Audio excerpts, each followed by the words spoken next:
Good morning everyone. Today my YouTube video will be in a slightly different scenery because I am in my little home gym because, well, we can't go to the gym. I got a couple of questions on Instagram regarding fitness and how I keep myself motivated, and I would like to answer them today. So let's get right into the video. So let's start off with the first question. How do you see if you're making any progress? So there are several reasons, options for this. First, pictures. Pictures are so important. Often on the scale, you don't see any difference, I mean the most at home scales at least. And with making pictures, you can really see your arms getting bigger, your back getting more muscular. But also, if you don't want to make any pictures, just look in the mirror, flex a bit, and see if you're making any progress, because mostly pictures and looking in the mirror is the easiest way of seeing differences. You can also measure yourself. So for example, before you're starting, do a big measure, like how big is my waist, how big are my arms, I don't know, my chest, and according to your goals you can see, my arms are getting bigger, this is what I want, or my waist is getting smaller, this is what I want, or vice versa, like, oh, I'm doing something wrong, I need to change something. And yeah, like measuring yourself, I would say every month, depending on how fast you want to reach your goals, but to keep it sustainable, let's say every month, just do a big measure up and see, am I getting bigger, am I getting smaller according to your own goals. Lastly, in the Netherlands, the gyms are still closed, but I know that, for example, in Malta and the US, quite a lot of gyms are still open. And in some gyms, they have more professional scales, which also measure your water percentage, body fat, and muscle percentage. So if you have a gym which has this type of scale, use it. At the beginning, because I have one at my gym, I was super scared to use it because it was like, oh no, other people will see me. This is not the case. No one gives a fuck. Oops. Just use it. Write down your progress or write it in some sort of app. Some gyms measure it automatically, like Basic Fit My Gym. And yeah, this is the best way to measure your progress, in my opinion, when you don't have a personal trainer, of course. Then moving on to question number 2. How do you decide how much weightlifting and how much cardio you're doing? So this is also depending very much on your goals. Do you want to run a marathon? Go for cardio, of course. Do you want to gain muscle? Do you want to get leaner? Go for weightlifting. So I, of course, have experience with losing weight, and I'm not a professional, so I want to say that first. But when it comes to losing weight, I would really recommend doing as much weightlifting as possible. So for me, that is 4 times per week weightlifting, 1 time a week a cardio focused workout. So sometimes I just want to get all the stress out, do some dancing. I'm very bad at dancing, but I used to do salsa once a week, and I love it. I love it. So for me, I do once a week, I do like a big cardio session, like boxing or salsa, for like an hour long. And then 4 or 5, depending on how what I feel like, I do weightlifting. And then I start off with 10 minutes warming up, so running or speed walking, and then 10 minutes afterwards as some sort of cooling down. This does depend on the type of muscles I'm training that day, though. Because if I walk from my car to the gym, which is like 5 minutes maybe, because I park my car a bit further to get more steps in. Very smart. I do it. So do this as well if you want to get more steps a day. Then I usually do like 10 minutes after, and I skip the 10 minutes before because I really need to focus on my leg muscles and I don't want to tire them yet. So this is of course depending on your own goals, but I would focus on weightlifting as much as possible because you will burn calories longer. So you might not burn as many calories as you do with running for an hour, for example, but you do burn them for longer, which, well, of course helps with the overall progress. And rather than getting tiny, you will get more muscular, your body shape will change. For example, girls who are very athletic, who want to have a bigger butt, rather than going running every day to keep your shape, incorporate weightlifting. As a girl, you won't get bulky, unless you want to, of course, but you won't get bulky. Please incorporate weightlifting because it will actually help you with your shape, like getting the beautiful shoulders, getting the waist, but also getting the booty, of course. So yeah, that's question 2. Then we're moving on to a food related question, which is, do I track my calories and should you? I personally don't track my calories anymore. I used to do this for quite some time when I was still actively losing weight. But I did always realize that this was a short-term option for me. So when tracking your calories, you really need to be on top of it.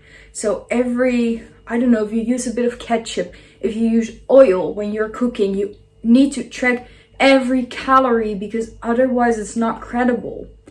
So it really takes a lot of effort, but for many people it can also bring a negative vibe to eating, and they can, for example, choose not to eat because they already had too much. When I started losing weight, I only ate 1200 calories, like I said in a previous video. This was partly because I was tracking my calories and I was like, no, I'm eating too much compared to what I'm burning, which was not the case. And then, I don't know, for about 7 months, I ate around 1800, I think. This was without tracking food. And now I realize that because of COVID, I'm less hungry. So I'm back to like 1600, I think. You don't have to track your calories. If you're losing weight, it's a very helpful tool to actually get insight into what am I actually eating. Should I eat more protein? Is maybe a high fat, low carb diet something for me, or vice versa? This is a very useful tool. Yet, if you, for example, want to build muscle and you know that your eating habits are already fine, don't worry about it too much. Personally, I wouldn't incorporate it then. Sometimes what I do now, I do like 1 week or 3 days a week to see, okay, am I still on track? Am I getting the right macros in? And if this is fine, I just go on with my life. If this is not on track, I will maybe do like 3 times a week for a month and then see if I'm improving and if my intentional eating is getting better or not, and then do something with this. So then another diet related question number 4 is, how do you stick to a healthy diet? So I have a huge sweet tooth. Let's put this first. And then in the way of chocolate, I love chocolate. Bad thing, I'm actually intolerant for milk chocolate. So I really need to watch out with this. But to be honest, I think that most people grab for healthy options quicker. If you wouldn't focus on it too much, you will know that your body feels better when you're going for healthier options. And one thing which is very important, don't do restrictions. I don't do restrictions. If I want something sweet or I want to eat out one night, I just do. If it's possible, of course. If it's not possible, I'm like, okay, hey, today that's not an option. I already cooked, or my mom had something on the planning. But remind it for tomorrow or for the day after tomorrow. And for example, I start my day with something sweet. So I usually do either a fruit smoothie bowl or a chocolate smoothie bowl, which the recipe is actually on my Instagram, which I of course link below. And because if you eat sugar in the morning, you won't have the cravings later in the evening. And I think when you don't restrict yourself from anything, you will grab for the healthier options anyway. Just don't put any pressure on you from, oh no, I can't do anything sweet, because this is not the case. As long as you have a calorie deficit and you get the right macros in, it doesn't matter if you eat, I don't know, like 2 cookies extra per day. Because it's all about having a calorie deficit rather than eating only healthy. Because if you eat a kilo of fruits a day, this isn't a good option either. So there you go, question 4. And this is already the last question, which is, how do you motivate yourself on days which you really don't feel like working out? I think that everyone has this. Even bodybuilders, even personal trainers will have days in which they're like, oh, I really don't want to work out, which is normal. I mean, we all have our mood swings. We all have our days in which we feel less motivated.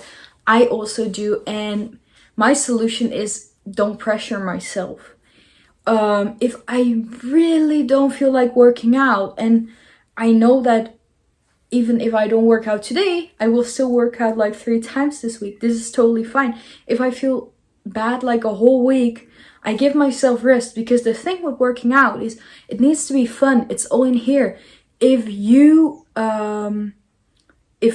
working out is related to fun, progress, happiness in your head, then you will stay motivated to work out. It's all in your head. If you're ready to change your lifestyle, if you're ready to make this progress, to work on yourself, you will, even with days when you feel less motivated. And also, when I really know that I should work out, but I don't want to, I do like either a 15-minute workout, or I go for a walk, or I make a list in my head and I remind myself of the things and why I work out, and what it will make me feel like afterwards. So I'm like, oh yeah, every time I work out, I really feel pumped up, happier about myself. I have motivation for the rest of the day. All the stress is released. And then I'm like, okay, I'm gonna do a workout and I will just see how it goes. I also had days in Munich, for example, when I really didn't feel like working out. I had a shitty day at work, and then I would go and I would actually cry in the gym because I didn't feel like it. I would be like, okay, 20 minutes, Sanne. 20 minutes and then you can go home again. Just go step on that bike and get in some little movement, because it would be too dark to go for a walk, for example. And sometimes I would kick an hour and a half workout and I would be totally like pumped up and ready to go. And I also had a day in which I walked into the gym, did 10 minutes on the bike, started crying because I really didn't feel like it, and went to the mall next to the gym. This is normal. This is all process, and find ways to motivate yourself, whether this is the feeling you have after it, they're listing the reasons why, but also giving yourself this rest. Don't push yourself too much, because working out needs to be related to fun, happiness, progress, etc., etc., all the reasons you have. And the moment you push yourself too much when you're not ready for it yet, you won't like it anymore, and you will push yourself down a negative cycle and you won't get out anymore. So those were all the questions. I really hope that I helped everyone with my personal experience. I love working out, and if someone would have asked me a year and a half ago if I would work out 5 times a week by now, I wouldn't have believed you, probably. So I hope that I motivated and inspired all of you and helped you with answering these questions. If you have any more questions, please feel free to DM me, to comment here on this post, and I will be back here as soon as possible. Like, subscribe, comment, turn on the notification bell, and I will see you soon.